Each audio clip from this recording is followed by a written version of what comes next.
Memperingati Hari Anti Tambang, Hatam, 29 Mei 2026, Jaringan Advokasi Tambang Kalimantan Timur, Jatam Kaltim, menggelar aksi demo di depan kantor Gubernur Kaltim pada Jumat, 29 Mei 2026. Aksi ini menjadi alarm keras atas gurita industri ekstraktif yang dinilai telah memporak-porandakan bentang sosial ekologis masyarakat Kalimantan Timur selama puluhan tahun. Momentum Hatam tahun ini juga bertepatan dengan refleksi 20 tahun tragedi semburan lumpur panas Lapindo di Porong, Sidoarjo yang terjadi pada 29 Mei 2006 silam. Jatam menilai ada benang merah yang kuat antara penderitaan warga Porong dan warga Kaltim, yakni sama-sama menjadi korban dari gurita bisnis raksasa korporasi di bawah bendera Bakri Group. Dalam orasinya, dinamisator Jatam Kaltim, Mustari Sihombing, menyoroti tajam keberadaan PT Kaltim Prima Coal, KPC, yang telah beroperasi selama 44 tahun di bumi Etam. PT KPC, yang 25% sahamnya dimiliki oleh keluarga Abu Rizal Bakri melalui PT Bumi Resources Tbk, dinilai telah mewariskan daya rusak yang masif dan lintas generasi.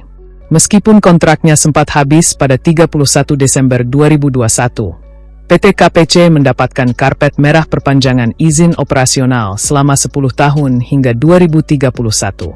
Jatam mengecam keras keputusan pemerintah tersebut karena diberikan tanpa adanya audit lingkungan yang menyeluruh. Perpanjangan izin artinya memperpanjang daya rusak yang hingga kini belum dipulihkan. Lubang-lubang tambang dibiarkan terbuka tanpa reklamasi, sumber air warga hilang, hingga ingatan kolektif warga terhadap sejarah kampungnya ikut terkikis, tegasnya. Salah satu dampak paling nyata dirasakan oleh masyarakat adat Dayak Basap di Desa Keraitan. Ruang hidup mereka yang dijaga ratusan tahun runtuh seketika, kehilangan hutan berburu, sungai tempat mencari ikan, serta ladang perkebunan akibat ekspansi pertambangan. Mustari Sihombing menjelaskan alasannya terkait kantor gubernur dipilih sebagai titik utama aksi demonstrasi ini. Pertama, karena kantor gubernur merupakan perwakilan pemerintah di Provinsi Kalimantan Timur. Kami ingin mempertentangkan soal 44 dosa KPC yang sudah beroperasi selama 44 tahun di sini. Selama itu pula, banyak sekali daya rusak yang diwariskan, ujarnya. Ia juga membeberkan apa saja yang dimaksud dengan dugaan 44 dosa PT KPC tersebut. Menurutnya, pelanggaran yang dilakukan mencakup seluruh lini kehidupan masyarakat. Dugaan 44 dosa KPC itu masuk ke seluruh aspek kehidupan masyarakat. Mulai dari perampasan lahan, tunggakan pajak pada tahun 2011, kriminalisasi, perusakan ruang hidup, hingga pengusiran masyarakat adat. Semua itu dilakukan demi meladeni aktivitas industri ekstraktif Bakri Group, cetusnya. Terkait respons pemerintah daerah, Pemda, Kaltim, Mustari menyayangkan sikap abai dan minimnya ruang dialog serius yang diberikan oleh penguasa selama ini kepada organisasi lingkungan dan warga korban. Selama ini kami belum pernah memiliki ruang dialog secara langsung, setidaknya sepanjang yang saya ingat.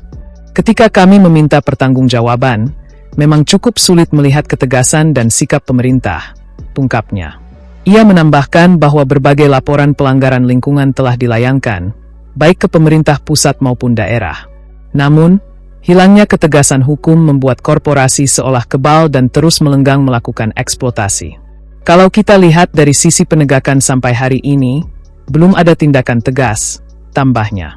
Pada aksi kali ini, Jatam Kaltim membawa 3 tuntutan utamanya yaitu 1. Pencabutan perpanjangan izin PT Kaltim Prima Coal.